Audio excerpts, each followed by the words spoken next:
Assalamualaikum warahmatullahi wabarakatuh. Pada kesempatan kali ini saya menceritakan kisah karomah Sunan Ampel bisa menghidupkan orang mati hingga berjalan di atas air. Sunan Ampel atau Raden Rahmat, lahir di Campa pada tahun 1401. Ayahnya bernama Maulana Malik Ibrahim dan ibunya puteri kedua Baginda Kian. Kakak sulung ibunya Dewi Sasmitra Putri, Permaisuri Prabu Kertawijaya atau Brawijaya I. Raden Rahmat datang ke Jawa bersama saudara tuanya Ali Murtada dan saudara sepupunya Raden Burereh Abu Hurairah. Sebelum menetap di Tuban, dia ke Palembang, lalu ke Majapahit, dan akhirnya menetap di Gresik. Atas perintah Prabu Brawijaya, Raden Rahmat diangkat menjadi imam masjid oleh Adipati Surabaya Arya Lembusura, dengan gelar Sunan dan kedudukan wali di Ngampel Denta. Sejak itu, Raden Rahmat lebih dikenal dengan nama Sunan Ampel. Kisah tentang Sunan Ampel ini begitu melegenda di kalangan masyarakat. Dia bahkan disebut memiliki karomah menghidupkan orang yang sudah mati. Demikian cerita sosok yang kisahnya telah abadi, menjadi cerita rakyat di sekitar Surabaya. Karomah Sunan Ampel yang pertama adalah berupa ayam jago yang selalu menang dalam sebuah perlombaan sabung ayam. Hingga terdapat sebuah bangunan masjid perahu terbalik yang sampai saat ini masih digunakan sebagai tempat ibadah untuk umat muslim.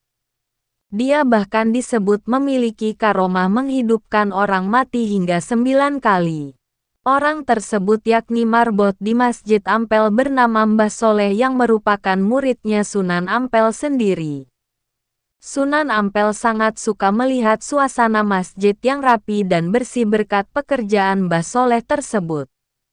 Tetapi suatu ketika Mbah Soleh meninggal, santri lain lantas menggantikannya menjadi marbot masjid.